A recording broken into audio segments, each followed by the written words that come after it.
नमस्कार, अस्सलाम वालेकुम नाज़रीन। पल पल न्यूज़ के न्यूज़ रूम से मैं हूं आपके साथ नदीम अकरम। अभी की आप अगर गोदी मीडिया की तस्वीरों की बात करेंगे तो प्रचंड बहुमत गुजरात में भारतीय जनता पार्टी की जीत दिखा दी गई है। और अब जो आपकी स्क्रीन पर दिख रहे होंगे वो देश के प्रधान सेवक यानी कि देश के प्रधानमंत्री श्री नरेंद्र मोदी जी, अमित शाह जी, जेपी नड्डा जी भारतीय जनता पार्टी से तमाम बातें कहते हुए नजर आएंगे, जो कि प्रचंड बहुमत की तस्वीर हर मीडिया घराने पे देखेंगे। पर इस प्रचंड बहुमत की जीत में अगर एक बात की जाए कि मैनपुरी सीट पर आपका क्या हश्र हुआ है, आप तो प्रचंड बहुमत के दावे कर रहे हैं। आप तो ये बता रहे हैं कि देश में मोदी जी की एक तरफा लहर चल रही है और उस एक तरफा लहर में भारतीय जनता पार्टी उपचुनाव में 7 सीटों पर 5 राज्यों में बुरी तरीके से हारी है, जो कि आंकड़े को पूरी तरीके से छुपा दिया गया है। अगर करहौली, बिहार और रामपुर की सीट की बात की जाए तो वहां भारतीय जनता पार्टी को कामयाबी मिली है। रामपुर में साम दाम दंड भेद अपना करके कैसे चुनाव को अपने फेवर में डाला उसे देश वाकिफ है। करहौली में क्या हुआ उसे देश की जनता देख रही है कि अगर रामपुर में ईमानदारी से चुनाव होता तो आप उपचुनावों में भारतीय जनता पार्टी का सुपड़ा साफ हो जाता। पर आपको यहां स्क्रीन पर यह तस्वीर दिखाई देगी, जो कि मैनपुरी उत्तर प्रदेश की तस्वीर है। इस तस्वीर का जिक्र इसलिए कर रहा हूं क्योंकि यहां प्रचंड बहुमत में डिंपल यादव ने मोदी लहर की पूरी तरीके से हवा निकालने का काम किया है और 3.5 लाख वोटों से भारतीय जनता पार्टी के उम्मीदवार को हराया है।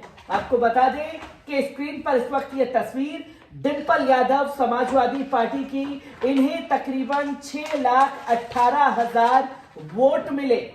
तो वहीं इसके मुकाबले में भारतीय जनता पार्टी के रघुराज सिंह शाक्या को मात्र 3 लाख वोट मिले हैं।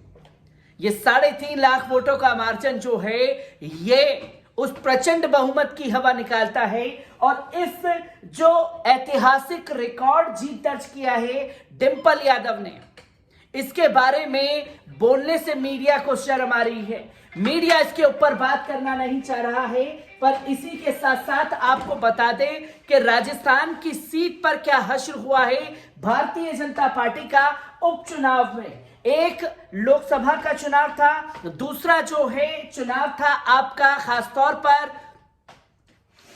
फोन आ रहा निशान सर का। एक उपचुनाव जो है लोकसभा सीट पर मैनपुरी पर था, बाकी 5 राज्यों में 6 सीटों पर विधानसभा चुनाव थे।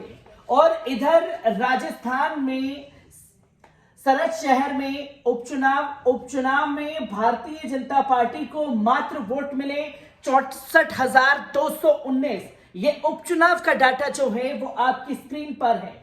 64,219 मात्र वोट मिले। तो वहीं राउंड 15 में मामला खत्म हो गया। इंडियन नेशनल कांग्रेस ने यहां पर भारतीय जनता पार्टी को तकरीबन 28 से 30 हजार वोटों से हराया है, जो कि इनका आंकड़ा 95,000 वोटों का है। और इनके मुकाबले में यहां पर इन्हें मात्र 62-63 हजार वोट ही मिल पाए हैं।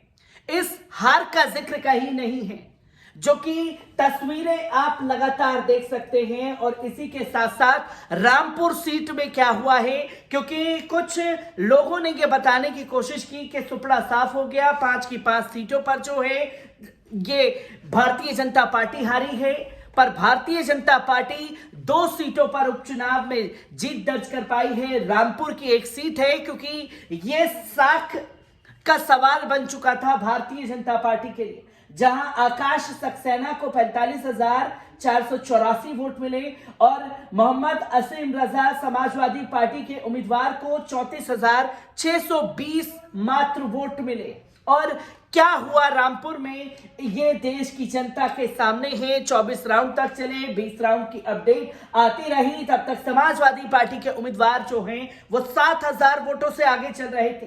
1.5 घंटे के लिए अपडेट बंद हुई। इलेक्शन कमीशन ने सीधा दिखा दिया कि 12,000 वोटों से भारतीय जनता पार्टी आगे पहुंच गई।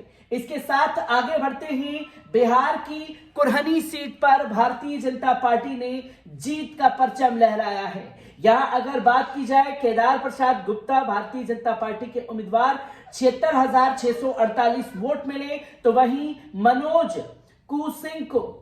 कुमार सिंह को यहां जनता दल यूनाइटेड यानी कि जेडीयू के प्रत्याशी, यहां इन्हें 73,016 वोट मिले। यह तस्वीर आपके सामने है। मात्र भारतीय जनता पार्टी के उम्मीदवार जो जीते हैं 3,000 वोटों से।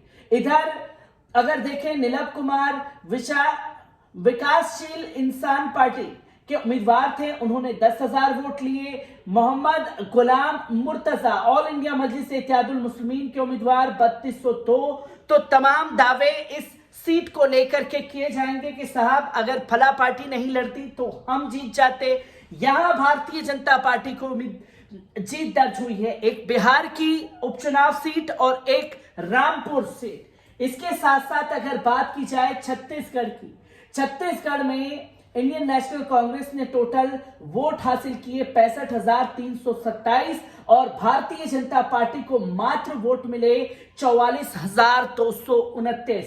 इस आंकड़े में समझा जा सकता है तकरीबन 24,000 वोटों से जीत दर्ज की है यहां इंडियन नेशनल कांग्रेस ने इस उपचुनाव में।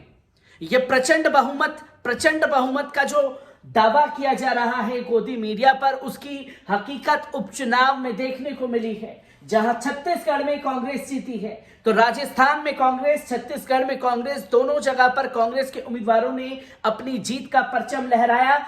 एक सीट जो खासतौर पर रही आपकी मैनपुरी, वहां पर तो प्रचंड बहुमत की हवा निकल गई। रामपुर में किस तरीके से जीती वो आपके सामने, पर एक जो उड़ीसा की पदमपुर सीट थी, वहां पर बीजू जनता दल यानी कि वहां की जो लोकल पार्टी है बीजू जनता दल, उसने 1,20,672 वोट हासिल किए। इसके साथ साथ भारतीय जनता पार्टी के प्रदीप पुरोहित चुनावी मैदान में थे, उन्हें 78,000 ही वोट मिल सके। यहां पर जो जीत का आंकड़ा है तकरीबन 30 से 40,000 के आसपास है। इस सीट का जिक्र जो है आप गोदी मीडिया से गायब देखेंगे। और जहां भारतीय जनता पार्टी ने इस उपचुनाव में अपनी जीत दर्ज करवाई है, रामपुर क्या हुआ देश की जनता के सामने। और बात की जाए बिहार की कुरहनी सीट, मात्र 3,000 वोटों से इस प्रचंड बहुमत में जीत हासिल की। पर मैनपुरी की सीट ने ऐतिहासिक रिकॉर्ड दर्ज कर दिया है। इतनी सीटों पर मार्जिन से तमाम आज तक कोई राजनेता जो है वो अपनी जीत का परचम नहीं लहरा पाया है, पर टेम्पल यादव ने इतिहास रच दिया है। और साथ ही साथ खतौली सीट पर भी समाजवादी पार्टी को जीत नसीब हुई है। ये तमाम तस्वीरें जो हैं उपचुनाव की आपके सामने, क्योंकि बड़े बड़े दावे किए जा रहे हैं। हर एक दावे की हकीकत आप लोगों के सामने रखता रहूंगा। दीजिए इजाजत, शुक्रिया।